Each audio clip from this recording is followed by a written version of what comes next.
ช่องอย่างนั้นน่ะคือว่าอันนั้นบ่ผมกินนี่มีข่าวดีผมบ่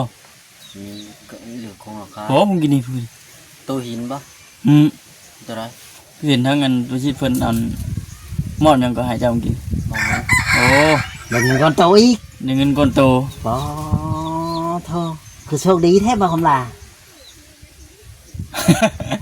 ได้เท่าไหร่ก็3-4 แสนไป4 แสนปลายปลายมันให้ค่อยเป็นยังยากกว่าคำลาเป็นเงินทางผู้ใหญ่เพิ่นบ่ผู้ใหญ่เพิ่นมอบให้ไว้ติดถงติดท้ายเจ้าสิขายบ่เดือนนี้แหละขายแล้วตัวไรวะ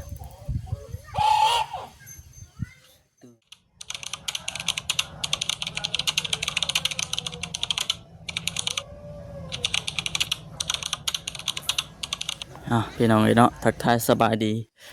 FC แล้วก็พ่อแม่พี่น้องกันเบิดสุขคนเด้อพี่น้องเอ้ยพบเจอกันดีคือเก่าตอนนี้อยู่บ้านอยู่เฮือนบ่าวคำลาเพิ่นพี่น้องยังบ่ทันได้กลับเด้อพี่น้องเอ้ยเนาะดีว่าหลังจากที่เฮากินข้าวกินน้ำพักผ่อนก็สิเข้าไปอบรมน้องคำลาอีกคือเก่าบ่ได้มีหยังดอกพี่น้องเนาะมาแสดงความยินดีนำเพราะว่าทั้งบ้านเราก็ได้งบได้อย่างแล้ว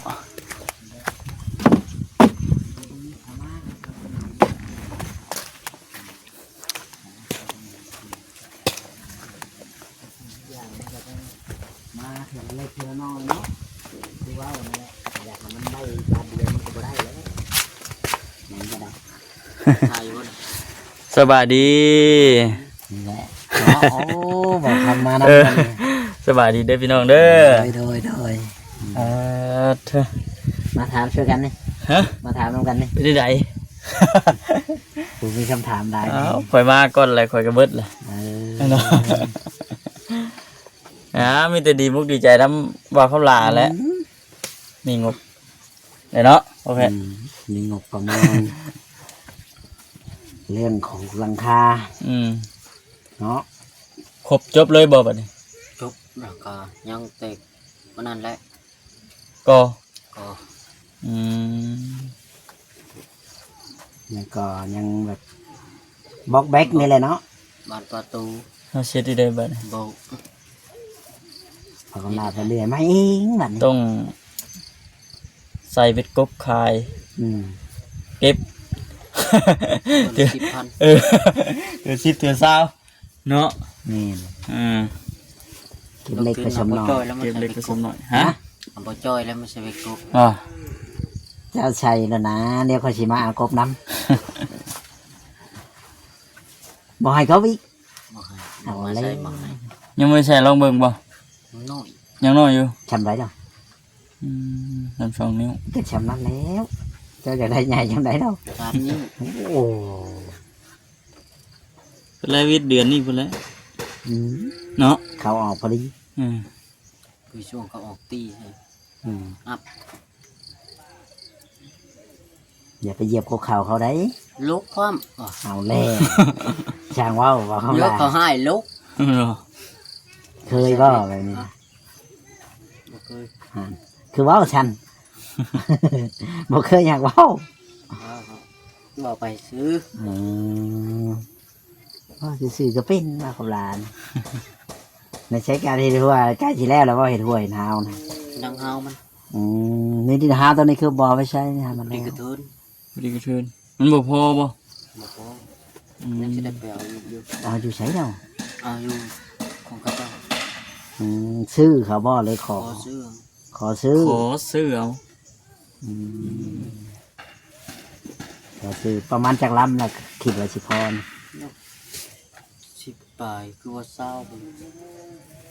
ใส่รถไถมาบริแบกมารถแบกไว้แบกเนี่ยมาแบกมาแต่ละลำ2 ลำใส่รถไถมาแบกว่าเพื่อจะไกลตื่น4 ลำ5 ลำกันห่วยเพียไปแล้วเนาะบ่ได้ตื่นละลำเลยหัวเที่ยวไปเที่ยวมานี่นะเที่ยวไปเที่ยวมาแบบบ่คือเที่ยว1 2เที่ยวจะนอนไปทำไม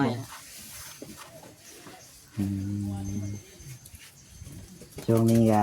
ไอ้อ้ายเพิ่นเข้ามาคุมื้อเลยเนาะดีใจนำดีใจนำ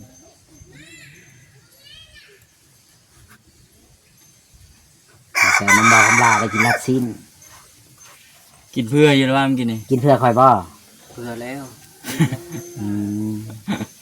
เพื่ออะไรเพื่อไว้ด้วยเลยก็พกเวทเลย เออ คำใหญ่ฉันได้กินเพื่อคอยนะ อิ่มแล้ว จัดไปเติบหนึงน้ำจักหมักพริกเนี่ยกับปานนั้น อืม ยัดใส่มัดไปจนห้อนท้อง ก่อนลงเลยน้ำความ พริกกับพริกกันคักช่องพริกกัน จำพงสี หาปรุง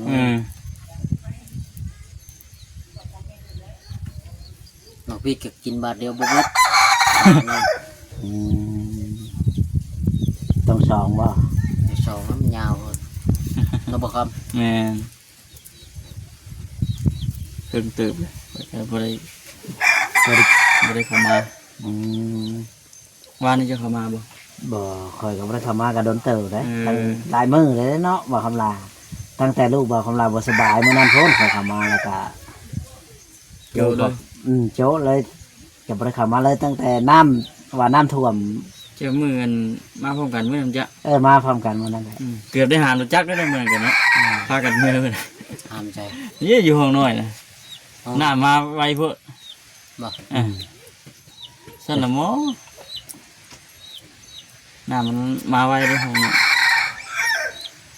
เจ้ามื้อนี้เจ้าสิตกอยู่เจ้ามื้อนี้ก็ได้บ่ หมอนี่บอก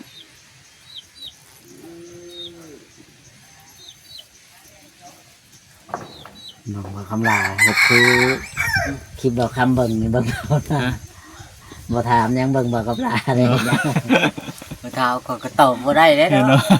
เอา นั่งยิ้มเปื่อยแล้วก็ ช่องหยังน่ะ คือว่าอันนั้นบ่ผมกินนี่มีข่าวดีผมบ่ ก็เหลือของราคา โหผมกินนี่พูด ตัวหินบ่ อืม ตัวไร เห็นทั้งอันประชิดเพิ่นอันหมอดหยังก็ให้เจ้าผมกิน มองนั้น โอ้ เบิ่งเงินก้อนโตอีก ได้เงินก้อนโต ปอโทคือโชคดีแท้บ่คำลา ได้เท่าไหร่ก็ ตัวไร3-4 แสนไป 4 แสนปลาย อ๋อตายมันให้คอยเป็นหยังยากว่าคำลา เป็นเงินทางผู้ใหญ่เพิ่นบ่ เลย ผู้ใหญ่เพิ่นมอบให้เอาไว้ติดถงติดไทยเนาะดีใจ เดี๋ยว ดี บ่ ใจ บันเขาเดี๋ยวก็จะได้เงินกันเติมนะ จะหาจะพาอยู่เข้า เดี๋ยวว่าปั่นคอยเนาะ ก็เลยเคยปั่นมาเนี่ย เอ้คอยอยากบอกคำลาเด้อพี่น้องถ้าบอกว่าบ่ได้หัวเนาะบอกคำลาเนาะ แม่น นี่แหละคนเฮาก็มีหยอกกันแน่ แม่น พอแล้วเห็นโต๊ะแล้ว อืม ไปเฮ็ดบ่ ไปแล้ว เราสิไปเฮ็ดโต๊ะเลย เดี๋ยวให้มันจบคลิปกัน เนาะ ทำอะไรจะการนั้นตอนนั่นกันกูวะ พอดีจะไปต่อพึ่งกันเลยเนาะคุยกันอะไร7 นาทีนี่ จะ5 นาที อืม ก็พอแล้วเนาะบอกคำลาเป็นอย่างกินอิ่มแล้วบิดคิงตีนี่นี่ อยู่ก็นั่งเบิ่งหน้าเดี๋ยวก็มูกก็เมาอยู่บ่ถามอยู่แบบบ่จักได้ตอบแล้วคอยก็ เจ้าก็เล่าให้ฟังมันก็โอ้ยคอย เรา กิน ได้ คอยกินลาบซีนอย่างฉันโอ้ยแซ่บจำนั่นจะกินซ้ำนี่ก็ว่าไว้ตัว อืม เจ้าหน้าที่ว่าป้าว่าเราอีกแล้วอะนพนเพชรเนาะแม่น ก็เล่าให้ฟังแหน่ เออ FC คอยยังบ่เห็นเนาะ อ๋อ กินคำน้อยคำใหญ่ชำไดดิ กินคำน้อยคำใหญ่ซำใด อืม โยคอยว่านั่นน่ะขอตายแล้วเล่าไว้ อืม แบบกินแล้วโอ้ยมีความสุขเลยกินลาบซีนแบบอิ่มคักก็ว่าไปตัว โดนเนื้อโดน จะ โดน มา เทื่อ มาในคนคาเวียกกันมา มาดูบ่จอยเอ้ยเขาอยู่หนองเป็ดว่ะ พอคอยไปซื้อของแล้วเขาก็กลับไปแล้วเขาก็ มาพี่ มาพี่ เพราะว่าคอยเขาจะบอกทางเอื้อยเพิ่นแล้วเอื้อยเพิ่นเช็ดมาบอกคอยแล้ว อืม มีหยังนั่น รู้สึกกินห่าว ฝนสิตกเด้อนี่นะก่อนนอนเด้อนี่ กินอิ่มแล้วอยากนอนอะไรบ้านี้ อยากนอน หนังตาก็เริ่มย้อนหนังท้องถึงหนังตาย้อนดิบัด นั่งอยู่อยากรับเลยนั่งอยู่ เอ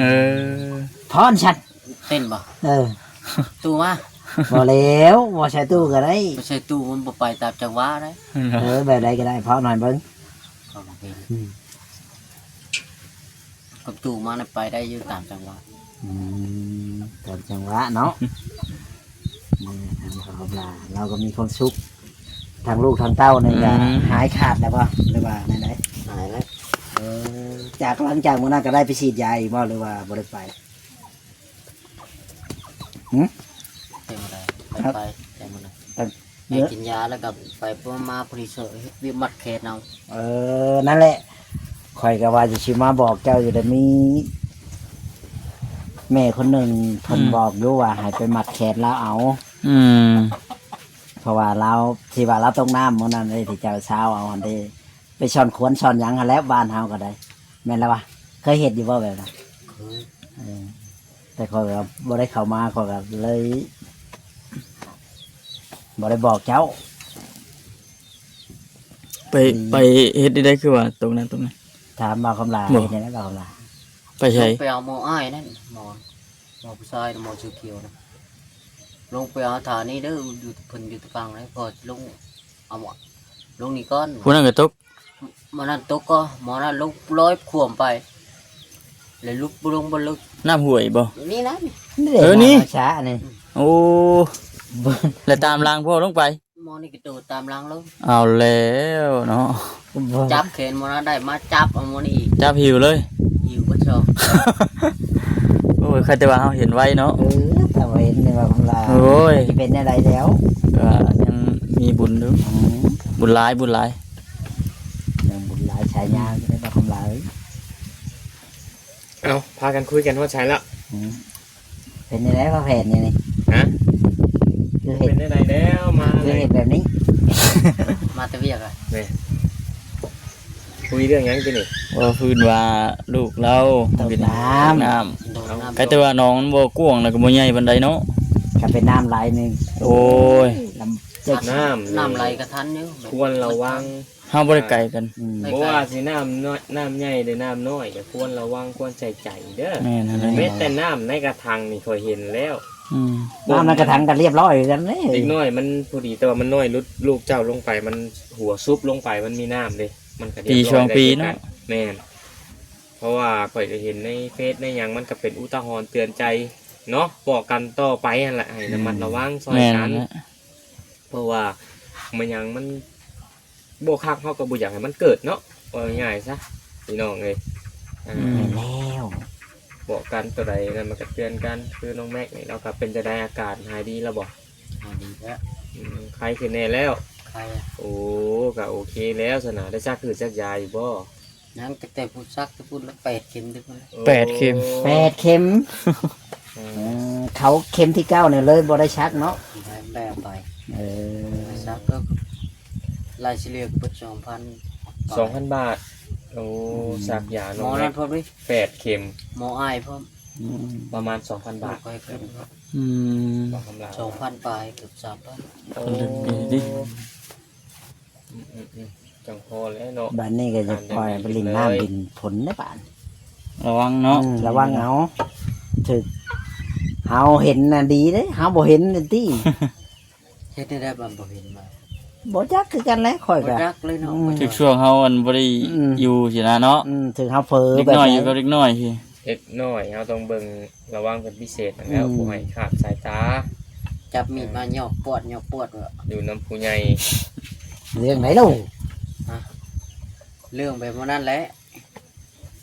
คือพุทธวางแหละ บ่เอาแบบนั้น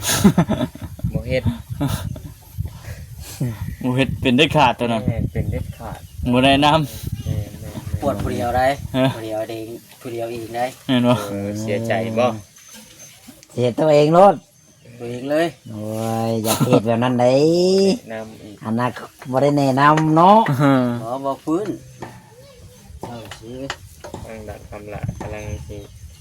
มีข่าวดีมาเรื่อยๆว่าไงเนาะแล้วติดตามในกันตอนต่อไปพี่น้องเอ้ย แม่นนั่นแหละ คงราคาก็เริ่มเข้ามาแล้วได้พี่น้องเอ้ยได้ เหลือแต่นี่แหละบ่อีกบ่โดนก็สิได้แจ้งคำลาอีกแล้วฮะจังหน่อยจักไผได้สิเป็นผู้โชคดีต่อไปสิได้มาช่วยคำลาอีก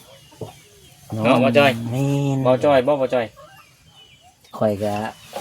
ถ่ายคำตอบบ่ได้เกี่ยวกับบ่รู้เหมือนกันเนาะ สร้างความหวังให้คำลาเป็นจริงเด้ แต่แม่นเดี๋ยวข่อยก็อยากเป็นอยู่ แต่มันบ่มีเนี่ย แม่นสร้างฝันเนาะคำลา เนาะ เนาะ ว่าคำลา โดย ให้ได้มี ให้ข่อยได้เป็นข่อยก็ดีใจเด้ บอนอยู่บอนเช่าที่พั ให้ ก น้องให้นมเป็น อืม ครับ ได้เฮือนได้ชานก็ดีแล้ว อืม อืม แต่มันน่ะสิได้เป็นน้ำเขาอยู่บ่ล่ะ ได้เป็นได้เป็น ได้เป็นอยู่เนาะโอ้ยดีใจบ่คำลาบอกให้ข่อยได้เป็นเนี่ย มันได้เป็นใช้สิไปเป็น เอ้ย มันขนาดนั้นเนาะ เว้ย มันหักมีจักมือ โอ้ยดีใจเลยบ่คำลาว่าแบบนี้ อืม เขาก็อยากเป็นสะพานบุญให้บ่คำลานี่นะ มีจักมืออยู่ ยังสิมี จัก อยู่ มืออยู่ เนาะแม่น มือไหนเล่าจักมืออยู่นะ แล้วเขาพูดปานเนี่ยว่าถือว่านั่น จักมืออยู่ว่ะโยบ่จักมือใครอยู่ จักเยอะ นี่จักมืออยู่ว่ะ จักมือก็ต้อง ถาม มี แล้ว ต้องเป็นเนาะ แม่น เป็นข พี่ อง น้องเอ้ย ของ หยอก จริงนะ หัว บ่ กัน คำ เด้อ ลา พี่น้อ เนาะ งเลยบ่มีหยังหลายเว้าเล่นเว้าหัวกันไป ในคลิปกับบ่มีหยังหลายเด้อพี่น้องเอ้ยจะบอกหยอกหัวกันไปกับคำลานี่แหละพี่น้องเอ้ยคำลากับหมู่ผู้ทีมงานเข้ามากับใครแน่เราก็ได้จังสิบ่เหงาบ่นั่นมีผู้ปากผู้เว้าตามหมู่ผู้บ่มาก็โอ้ยเนาะ อยู่กับลูกเนาะเงาแงมเงาแงมเงาแงม คำลาสมมุติว่าเฮ็ดแล้วเรียบร้อยนี่เจ้าสิขายบ่เดือนนี้เดือน นี่ นี้ แหละขายรู้แล้ว หึ ตัวไรวะตื่นหนึ่ง ตื่นหนึง ขายตื้อหนึง โอ้โมแล้วผู้ใดสิขาย เนา ตื่น ะ หนึ่งเลย นี่ว่า ตื่นหนึ่งสองตื่นไปขายเนาะ เขาต้องตอบว่าไผสิไปขายแบบนี้บ่ขายแล้ว ไปซื้อไป เพราะว่าข่อยถามเบิ่งเพราะว่าคือเคสเมื่อกี้นี่แหละพี่น้องเอ้ยเนาะ อืม เคสเรื่องน้องเมย์นั่นแหละก็ถือว่าเป็นกระแสวุ่นวันอยู่เนาะที่ว่าผู้รักผู้ใหญ่เพิ่นสร้างเรือนสร้างศาลสร้างบ้านสร้างซองให้แล้วก็ไปโพสต์ขายเนาะในโทรศัพท์ Facebook นี่ละ อืม แล้วก็ทางสะพานบุญหรือว่าทางผู้รักผู้ใหญ่เพิ่นเห็นเพิ่นก็บ่คักนั่นแหละพี่น้องเอ้ยเนาะ บ่คักบ่แน่เนาะ แม่นเพิ่น อื ก็ ม พอเพิ่นเฮ็ดให้เฮาอยู่เพิ่นบ่ได้เฮ็ดให้เฮาขายเนาะพี่น้องเอ้ย ย้อนเฮาบ่มี อยู่ แล้ว ก็มอ เนาะ บให้ลูกอยากให้ลูกอยู่ก็เจ้าจะมีบ่อนใหม่ไปก็สุดแล้วแต่เจ้าเนาะเจ้าสิพาไผมาอยู่ก็แล้วแต่เจ้าแต่ว่าเพิ่นให้อยู่บ่อยากให้ขายหั่นนะ สามลูกสามเต้าพุ่นแล้วเนาะ แม่น ย้อนเจ้าบ่มีนี่แหละ สมมุติว่าเอาเมียปุ๊บหลังจากเฮ็ดเรือนเฮ็ดชานเฮ็ดบ้านเฮ็ดช่องได้ผ้าหลายปีมาเอาเมียน้องแม็กไงอ้าว จะให้ลูก สมมติเมียชวนเมื่ออยู่บ้านเมียเจ้ากะเมื่อได้กับป้าให้ลูกอยู่แบบนี้นะ ลูกเต่าใหญ่บอกเพื่ออนาคตได้พี่น้องเอ้ย เพื่ออนาคตข้างหน้า แม่นก็ให้ลูกอยู่เช่นน้องแม็กนี่ก็นับมือนับใหญ่เนาะพี่น้องเอ้ยนับมือนับเติบโตขึ้นไปมือนะ อืม ง่ายซะเอากะผู้ใหญ่เพิ่นก็ดีใจได้แบบนั้นก็ได้สาเหตุมาปึ๊บปั๊บมาได้ปี2 ปีแล้วจากคายอยากหยังแล้วโอ้ยเสียใจแล้วพี่น้องเอ้ยรับผู้ใหญ่เป็นเฮ็ดให้อยู่ให้เศร้าแบบนั้นก็ได้ บ่มีใครให้บ่คำลาขายหลัง ขายบ่ได้ อืม เพื่อสิได้เนาะคำลาเนาะ เจ้าหาเองเจ้ายังบ่ได้เลย คำลาเอ้ย ขายไปอยู่ไส แม่น ไปอยู่น้ำบ่จ้อย อืม เฮ็ดนำบ่จอยก็ได้เนาะบ่จอย อยู่น้องข่อยก็ได้กันอยากไปอยู่ อยู่น้ำบ่จ้อยเนาะ อืมอยู่ได้ แต่ข่อยบ่มีมูลมังมรดกให้นี่ อืม มีแล้วเนาะ เอามาได้ใช้ต้องข่อยก็บ่มีคือกันกับเจ้าหาแล้ว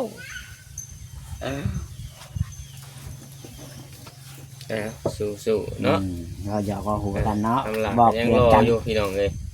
ผู้สาวก็ยังทักมาหาบุญวันอยู่ดอก มีบ่ช่วงนี้ คนรอเนาะ ช่วงนี้คือบ่เห็น มี นะ คน คือ ทัก เงียบ บ่ บ่เงียบ เงียบอยู่อะ บ่เงียบช่วงนี้ เพราะว่าคำลาบัดบ่มีโทรศัพท์ได้พี่น้องเอ้ย อืม ก็สิมีอยู่ดอกผู้ถามว่าสนใจคำลาเด้อนี่ก็ โอ้ ต้อง มี แล้ บ่ เนาะ พ่อแพทย์ มีแล้วข่อยเคยลงคลิปไปอยู่ในก่อนนะ เอาแล้ว ทักมาในโทรศัพท์เจ้าว่ะสนใจคำลา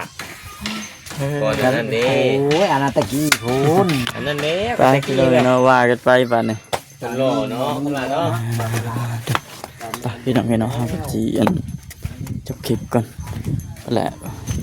พบกันคลิปหน้าพี่น้องเนาะเป็นจังไดก็ได้เราสิมาเฮ็ดอันเตียงไปสบายดีพี่น้อง